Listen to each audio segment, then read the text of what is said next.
I'm Dr. Diana Hill. I'm a clinical psychologist, mom, and author, and I'm also an expert in eating disorders and have spent much of my career researching eating disorders. I worked as a clinical director of a treatment program for eating disorders, and now I'm navigating motherhood and how to raise my children in a way that hopefully allows them to have a healthy relationship with their body and food. I like to see myself as your psychological flexibility guide. And in many ways, raising kids to be intuitive eaters, to trust their bodies, requires a lot of psychological flexibility on your part. Today, I'm going to talk with Sumner Brooks about some ideas she has from intuitive eating and really three keys to help your kids become intuitive eaters. And at the end of the show, I'll be sharing with you some of my ideas around how you can use psychological flexibility and compassion to navigate what can feel like an impossible challenge, but hopefully is a very rewarding one of helping your kids ultimately be flexible and free in their relationship with food.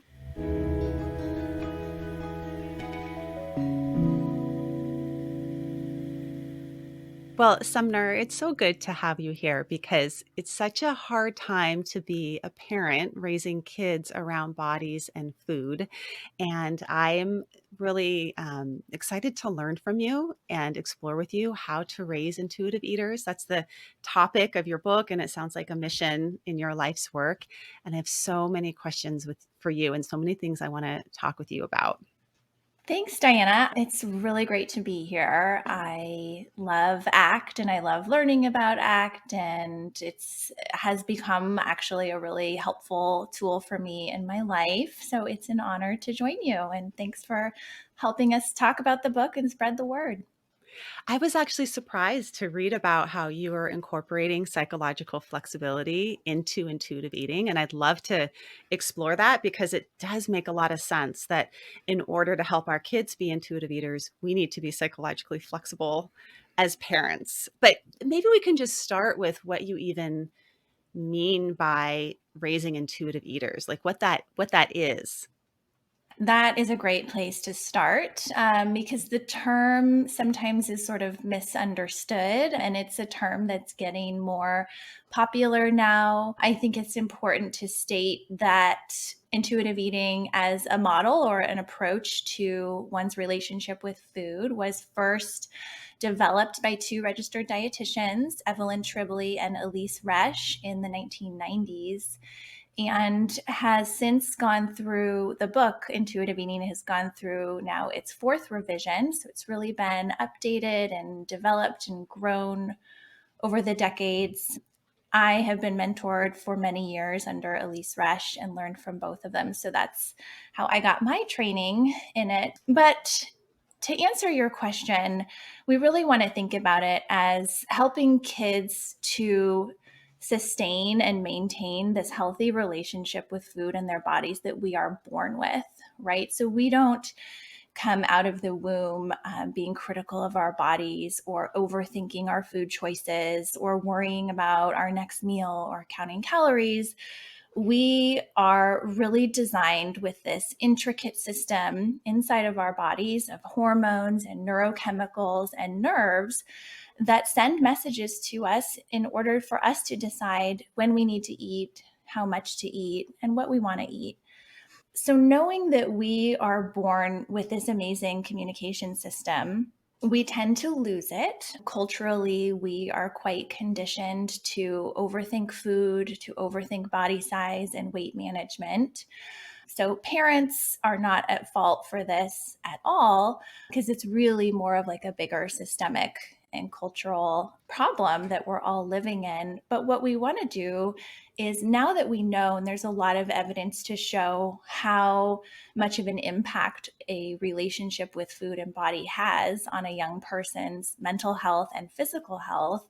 Now, as parents, we can be doing some things differently at home and with our kids to really help protect their mental health and physical health and optimize their growth, and use what we know about nutrition in a way that's supportive and helpful for them rather than risky or really harmful.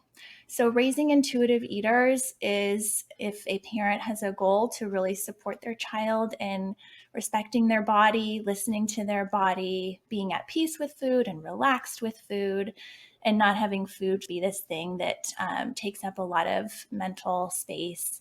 And we know that all the kind of negatives that come with that.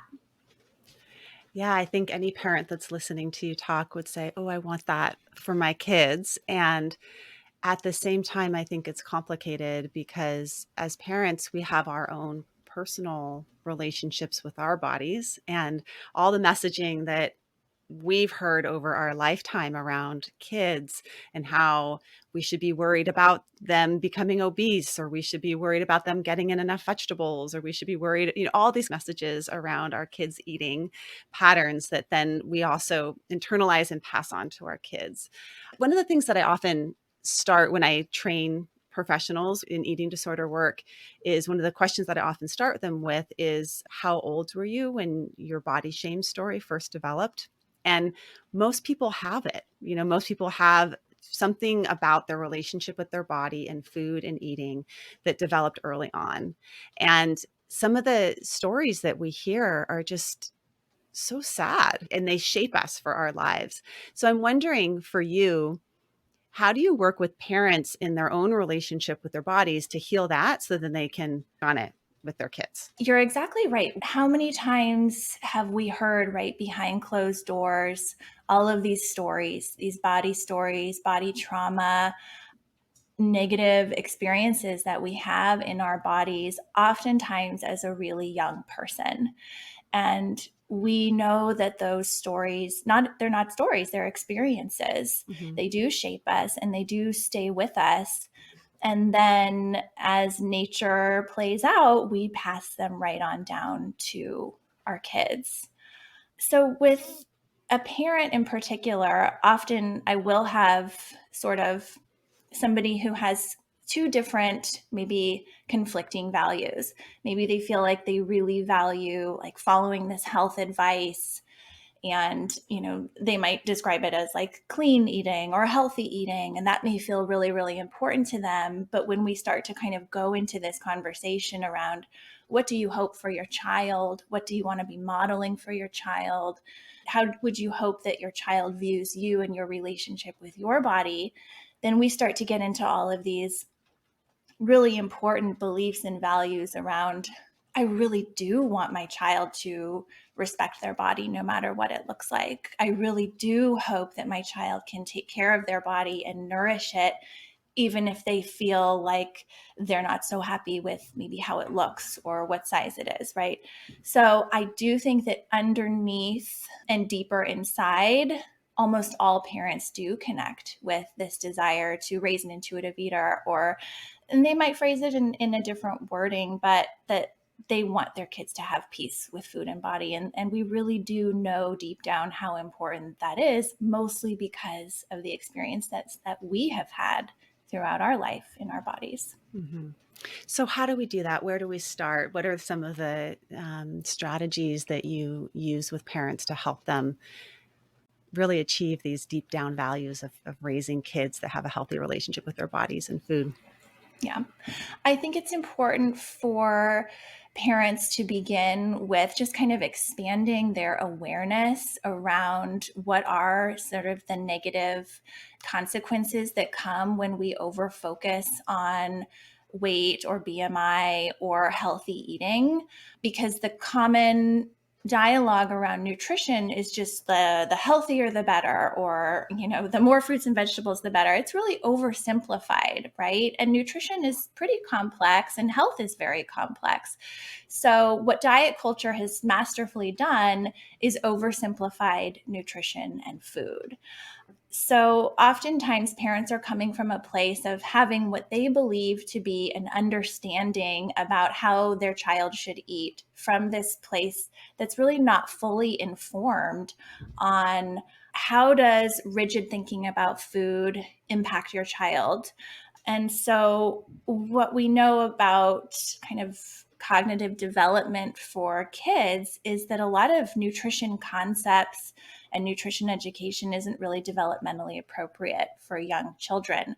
But yet, parents have been told to teach their kids about healthy eating. And so that's happening at a really young age now. And kids really aren't able to kind of take that information in and process it in a healthy way and then go ahead and make some balanced food choices from that nutrition education. So kids can very easily become overwhelmed, or maybe the better word is afraid of food, when they start learning about a lot of rigid rules or nutrition education. And it also seems like it takes their attention away from their inner experience. So as when we start giving these rules and guidelines, and you should be eating this, and here's the time that's okay, and this time is not okay, then all of a sudden they're looking outside of themselves as opposed to looking inside of themselves for the wisdom within their own bodies. And that's actually the thing that when I work with adults that they struggle with the most is they say, I don't know if I'm hungry or not, or I can't trust my body. I wish I could trust my body, but I can't trust it. And we're stealing it from them at such a Yeah. early age. That reminds me of a question that I love to ask adults is, if you didn't have any diet rules, how would you know how to eat? Like, how would you make your eating decisions? And really, people are kind of left speechless often.